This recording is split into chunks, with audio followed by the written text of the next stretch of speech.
मंगल विवाह भगवान का होने लगा। कल हमने दर्शन किया ही था, वरमाला हुई थी और बहुत नृत्य किया था सबने। तो बड़े धूमधाम से भगवान का विवाह होता है। विवाह होने के बाद में तो फिर एक ही रस्म बच जाती है और वो होती है बेटी की विदाई।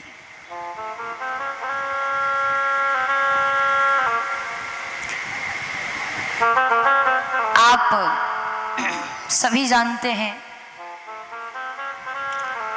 कि किसी के भी घर से जब बेटी विदा होकर जाती है,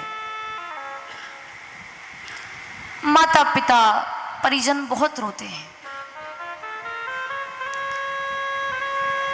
लेकिन खास करके वो पिता रोता है जिसकी वो बेटी है।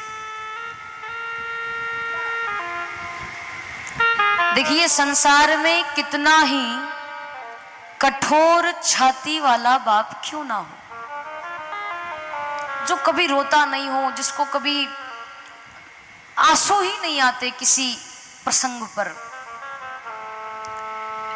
लेकिन उसकी भी जब बेटी विदा होकर के जाती है तो उस पिता की आंखों में भी आंसू आ ही जाते हैं।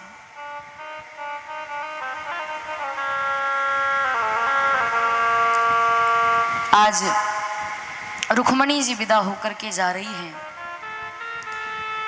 जो साक्षात लक्ष्मी का स्वरूप है। एक ऐसी बेटी विदा होकर जा रही है जिस बेटी के माध्यम से, जिस बेटी के द्वारा साक्षात भगवान नारायण कृष्ण अवतार लेकर के द्वारिका से चलकर भगवान दर्शन देने आए हैं। ऐसी बेटी विदा होकर जा रही है।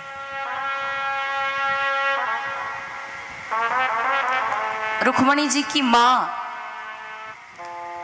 रुक्मणी जी को गोद में बिठा करके बड़ी प्यारी शिक्षा देने लगी। बेटी,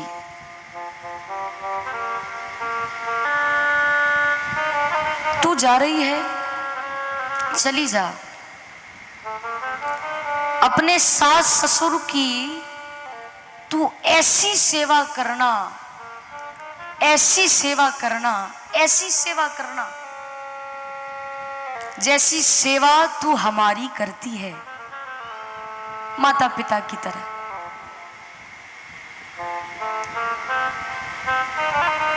और तू पति के चरणों की ही सेवा करना। तेरे पति के जीवन में कोई दुख आ जाए तो उसको दुखी छोड़ करके तू हमारे घर मत आ जाना, उसको अकेला छोड़कर हमारे पास मत आना। उसका साथ देना, उसके साथ खड़ी रहना पत्नी का परम कर्तव्य होता है।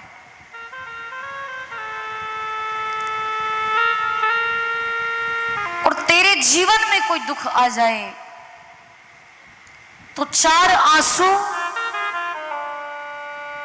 अपनी द्वारिका के किसी कमरे के कोने में बैठकर बहा लेना, परंतु बेटी हमारे घर शिकायत लेकर के मत आना। ये शिक्षा देने लगी मां बेटी को। सास ससुर गुरु सेवा करे हूं, पति रुख लखी आयसु अनुसरे। पति रुख लखी, पति को देख करके समझ जाना कि क्या तकलीफ है, क्या बात है, और फिर उसी के अनुसार उससे व्यवहार करना, उसकी आज्ञा का पालन करना। उसको दुखी छोड़ करके हमारे घर मत आ जाना, चाहे वो एक ही बेटी क्यों ना हो। उस आंगन से जब वो बेटी विदा होकर जाती, एक तो बचपन से साथ में रहती है, माता पिता पाल पोस करके बड़ा करते हैं, लाड़ प्यार खूब करते हैं, उसकी हर एक इच्छा पूरी करते हैं, पर एक दिन जब वो छोड़ करके चली जाती है,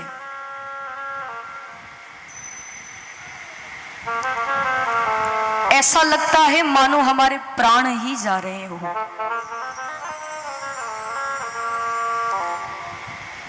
बेटी भी फिर अपने माता पिता से कहती है, हर बेटी कहती है,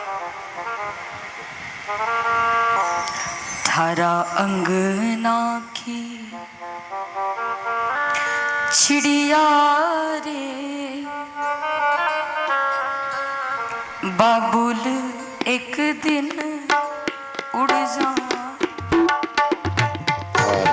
अंगना की चिड़िया रे, बाबुल एक दिन उड़ जाना।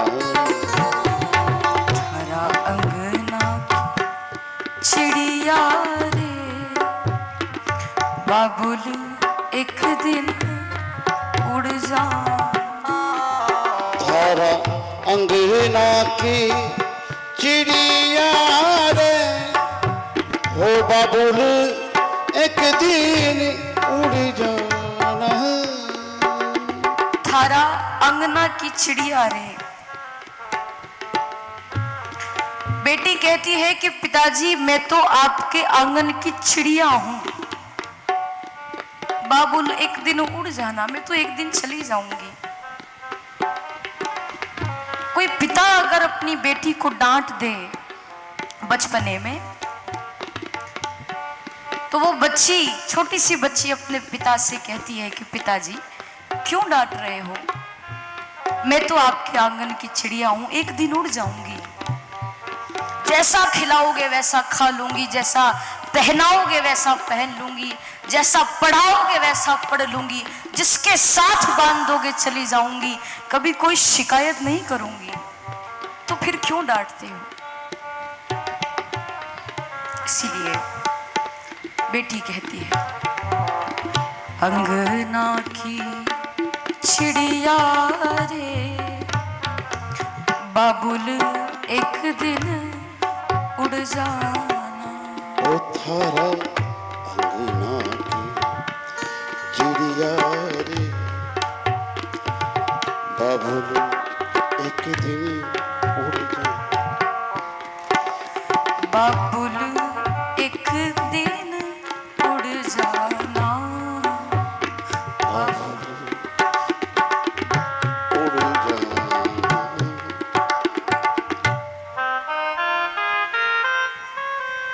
बेटी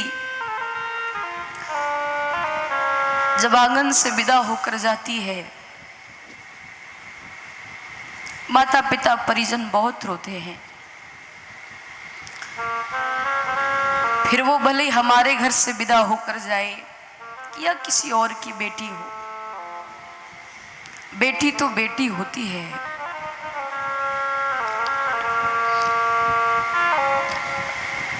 बेटी जब आंगन से जाती है तब तो माता पिता बहुत रोते हैं, परिवार वाले बड़े रोते हैं, उसका भाई रोता है, उसकी बहन रोती है, सब। संसार की विडंबना यह है, जब वो विदा होकर जाती है तब तो बहुत रोते हैं, लेकिन उसी बेटी पर जब अत्याचार होता है, दहेज के कारण, थोड़े से धन के कारण, सास ससुर कई ऐसे होते हैं, आपके यहाँ की बात नहीं है पर और जगह भी देखा जाता है,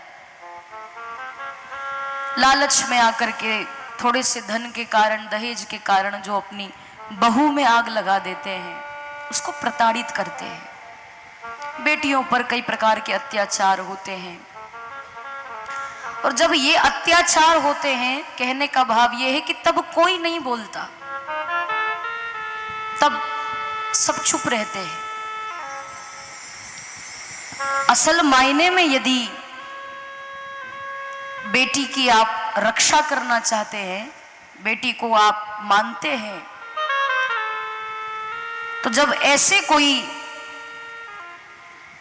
घटना घटे, ऐसी कोई परिस्थिति आ जाए कि जब किसी बेटी पर कोई अत्याचार हो रहा है, आप समर्थ हैं बोलने में, आप बिल्कुल, भगवान ने आपको इतना सामर्थ्यवान बनाया है कि आप उस अत्याचार को रोक सकते हैं, तो रोकने की कोशिश जरूर करना चाहिए और भगवान से प्रार्थना करनी चाहिए। क्योंकि बेटियां भाग्य से नहीं, बेटियां सौभाग्य से मिलती है। जय हो, जय हो। मैंने पहले भी आपसे निवेदन किया था कि जिस घर में बेटी होती है उस घर में साक्षात भगवान निवास करते हैं। लक्ष्मी का रूप है वो, अपना भाग्य खुद लेकर के आती है, वो आपके ऊपर कोई बोझ नहीं है। कई लोग बेटियों को बड़ा बोझ समझते हैं कि आएगी तो खर्चा कराएगी, शादी करना पड़ेगी तो देना पड़ेगा, बहुत से खर्चे हैं। और उन्हीं सब चीजों को ध्यान में रखते हुए वो लोग बेटी को जन्म ही नहीं देने देते हैं, आने ही नहीं देते हैं संसार में। उस बेटी की गर्भ में हत्या करवा देते हैं। लेकिन जब आप बेटी की हत्या गर्भ में करवाते हैं, हॉस्पिटल में डॉक्टरों के द्वारा, उन मशीनों के द्वारा, उस बच्ची के अंग भंग किए जाते हैं। आप विचार करो, जरा सी सुई हमें चुभ जाए तो कितना दर्द होता है। इंजेक्शन लगवाने में लोग डरते हैं, तो फिर उस बच्ची के तो अंग भंग किए जाते हैं, उसके तो शरीर को ही क्या बताएं, उसको कितना दर्द होता होगा। वो बच्ची गर्भ में चीख चीख कर बोलती होगी कि हे हत्यारी मां, हे हत्यारे बाप, एक बार मुझे संसार में आने तो दो, मैंने क्या बिगाड़ा है तुम्हारा। जैसा खिलाओगे वैसा खा लूंगी, जैसा पहनाओगे वैसा पहन लूंगी, जैसा पढ़ाओगे वैसा। बेटियां कभी कोई किसी प्रकार की जिद नहीं करती कि नहीं ये चाहिए तो चाहिए ही, सही होना ही, अभी होना नहीं। जैसा आप रखते हो वैसे तो रहती। तो फिर क्यों उसकी हत्या करना, क्यों उसको मारना? पाप लगता है। और बेटी की हत्या का जो पाप उन माता पिता को लगता है, बेटी की हत्या करने का जो पाप है, वो सबसे बड़ा पाप है। जितने भी पाप है ना, उन सब में से सबसे बड़ा पाप है भ्रूण हत्या, बेटी की हत्या करना, गर्भ में उसको मार देना। बेटी जिनके घर में है वो बड़े अहोभाग्यशाली हैं, जिनके यहाँ एक बेटी है, जिनके यहाँ दो बेटी है, जिनके यहाँ 3 है, 4 है, कोई दिक्कत नहीं, भगवान की कृपा। क्योंकि आज के युग में जितना बेटियां अपने माता पिता का ख्याल रखती है, जितना बेटियां माता पिता को पूछती है, उतना बेटा नहीं रखता। रखता होगा पर उतना नहीं रखता जितना बेटियां रखती। मायके में रहेंगी तो वहां भी माता पिता के बारे में उनकी खूब सेवा करेंगी, उनका खूब ध्यान रखेंगी। और ससुराल जाने के बाद भी बार बार फोन लगाकर पूछती है, दवाई ली कि नहीं, तबीयत कैसी है, सब ठीक तो है ना।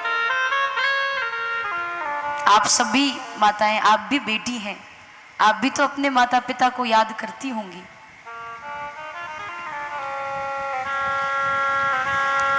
इसीलिए मेरा हाथ जोड़ करके आपसे व्यासपीठ से निवेदन है कि बेटा और बेटी में कोई फर्क नहीं समझना चाहिए।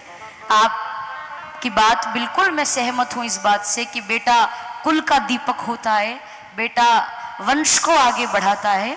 पर बेटा अगर कुल का दीपक है तो बेटियां भी कम नहीं है, बेटियां भी हमारे 2 कुलों को तारती है। एक बात बताऊं आपको, जब राम जी को 14 वर्ष का वनवास मिला, जानकी जी भी साथ में गई कि मैं भी चलूंगी, मना करने के बाद भी साथ में।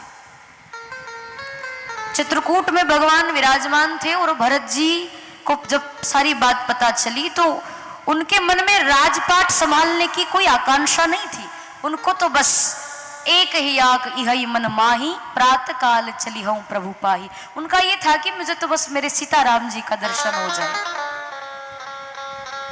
तो भरत जी सबको साथ लेकर के गए चित्रकूट। अयोध्या से राम जी का दर्शन करने के लिए चित्रकूट आए। जनक जी भी वहां आए थे, जानकी जी के पिता राजा जनक भी वहां आए थे।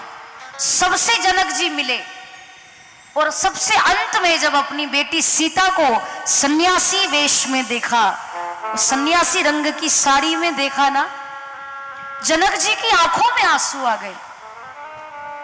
जनक जी ने तुरंत अपनी बेटी को अपने हृदय से लगा लिया और गले लगा करके रोने लगे। और रोए इसीलिए नहीं कि मेरी बेटी वन में आई है, रोए किस लिए, ये कहा कि बेटी मैंने तेरे विवाह में विवाह की सारी सामग्री दी थी, जो जो भी एक बेटी को देना चाहिए वो सब मैंने दिया, पर बेटी उन सबके साथ में मैं सन्यासी रंग की साड़ी देना भूल गया था, पर आज तूने हमारे दोनों कुलों को तार दिया।